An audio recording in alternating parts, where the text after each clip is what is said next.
एक 80 वर्षीय व्यक्ति अपने 45 वर्षीय उच्च शिक्षित बेटे के साथ अपने घर में सोफे पर बैठा था। अचानक उनकी खिड़की पर एक कौवा बैठ गया।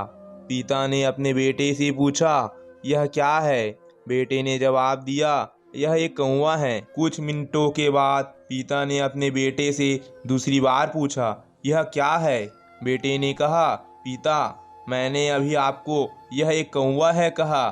थोड़ी देर बाद बूढ़े पिता ने फिर से अपने बेटे से तीसरी बार पूछा, यह क्या है? इस समय बेटे को जलन महसूस हुई।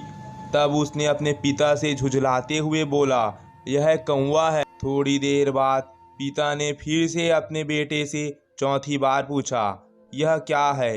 इस बार बेटा अपने पिता पर चिल्लाया, आप मुझसे बार बार एक ही सवाल क्यों पूछते रहते हैं? हालांकि मैंने आपको कई बार बता चुका है कि यह एक कौवा है। क्या आप इसे समझ नहीं पा रहे हैं? थोड़ी देर बाद पिता अपने कमरे में गए और एक पुरानी डायरी लेकर वापस आए, जिसे उन्होंने अपने बेटे के जन्म के बाद से बनाए रखा था। एक पेज खोलने पर उन्होंने अपने बेटे को उस पेज को पढ़ने के लिए कहा।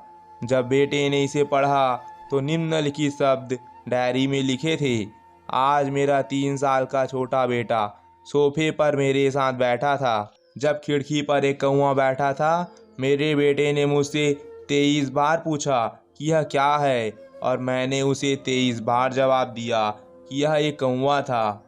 मैंने उसे हर बार प्यार से गले लगाया और उसने मुझसे 23 बार फिर से वही सवाल पूछा। मुझे इस बात से बिल्कुल भी चिढ़ नहीं हुई कि मैंने अपने मासूम बच्चे के लिए प्यार महसूस किया है, जबकि छोटे बच्चे ने उससे 23 बार पूछा, यह क्या है?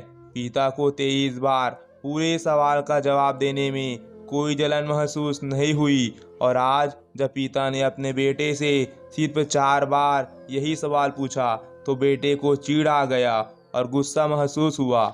इसे पढ़कर उस बेटे को अपने किए गए व्यवहार का पता चल गया, जिससे चलते अब वह मन ही मन बहुत शर्मिंदा हो रहा था। शायद उसे अब अपने किए पर पछतावा हो रहा था। इसलिए यदि आपके माता पिता जब बुढ़ापे में होते हैं, उन्हें न तो पीछे छोड़े और न ही उन्हें एक बोझ के रूप में देखे, बल्कि उनके साथ एक दयालु शब्द बोले। शांत, आज्ञाकारी, विनम्र और उनके प्रति दयालु बने। अपने माता पिता के प्रति विचारशील रहे। आज इस बात को कहे, मैं अपने माता पिता को हमेशा खुश देखना चाहता हूँ। जब से मैं छोटा बच्चा था, उन्होंने मेरी देखभाल की। उन्होंने हमेशा मुझ पर अपना निस्वार्थ प्रेम की वर्षा की है। उन्होंने आज समाज में मुझे एक व्यक्ति के रूप में प्रस्तुत करने के लिए तूफान और गर्मी को देखे बिना सभी पहाड़ों और घाटियों को पार किया। भगवान से प्रार्थना करें, मैं अपने बूढ़े माता पिता की सर्वोत्तम तरीके से सेवा करूंगा। मैं अपने प्यारे माता पिता को सभी अच्छे और दयालु शब्द कहूँगा, चाहे वे कैसे भी व्यवहार करें।